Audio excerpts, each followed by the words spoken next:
Police പ്രതിസ്ഥാനത്താകുന്ന സംഭവങ്ങൾ ഇങ്ങനെ ദിവസേന വരികയാണ്. പത്തനംതിട്ട കഴിഞ്ഞു, ഇടുക്കി കഴിഞ്ഞു, ഇന്നലെ തിരുവനന്തപുരത്ത് 14-കാരന്റെ കൈ തല്ലിയൊടിച്ച വാർത്തയും കേട്ടു.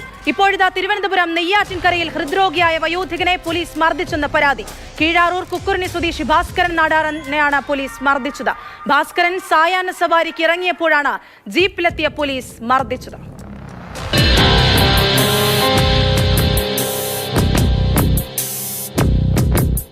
ഹൃദ്രോഗിയായ ഭാസ്കരൻ നാടാർ ഡോക്ടർമാരുടെ നിർദ്ദേശപ്രകാരം സായാഹ്ന നടത്തത്തിന് ഇറങ്ങിയപ്പോഴാണ് പോലീസ് മർദ്ദിച്ചത്.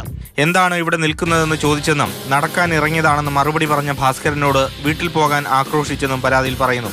വീട്ടിലേക്ക് മടങ്ങുന്നതിനിടെ ഭാസ്കരൻ നാടാരുടെ പിന്നാലെ വന്ന് പോലീസ് ഉദ്യോഗസ്ഥർ ലാത്തി കൊണ്ട് കാൽമുട്ടിലും മുഖത്തും അടിക്കുകയായിരുന്നുവെന്നാണ് പരാതി. വീട്ടിൽ പോകാൻ പറഞ്ഞ് അങ്ങോട്ട് തിരിഞ്ഞവൻ ചൂരലുകൊണ്ട് എൻ്റെ തൊടയിലൊരടി അടിച്ചു. തൊടയിലല്ല, മുട്ടില് ടക്കനായിട്ട് ഞാൻ തിരിഞ്ഞു നോക്കുമ്പോൾ എൻ്റെ ചെവി കിട്ടിയില്ല, ഒരടി അടി അടിച്ചിട്ട് പോകാൻ പറഞ്ഞു. വിവരമറിഞ്ഞെത്തിയ മകൻ 70-കാരനെ പെരിങ്കടവിള ആശുപത്രിയിൽ എത്തിച്ചു. മുഖ്യമന്ത്രി, DGP, പോലീസ് കംപ്ലയിന്റ് അതോറിറ്റി ഉൾപ്പെടെയുള്ളവർക്ക് പരാതി നൽകിയിട്ടുണ്ട്.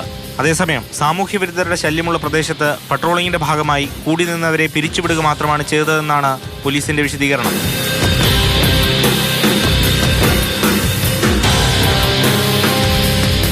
മാതൃഭൂമി ന്യൂസ്, തിരുവനന്തപുരം.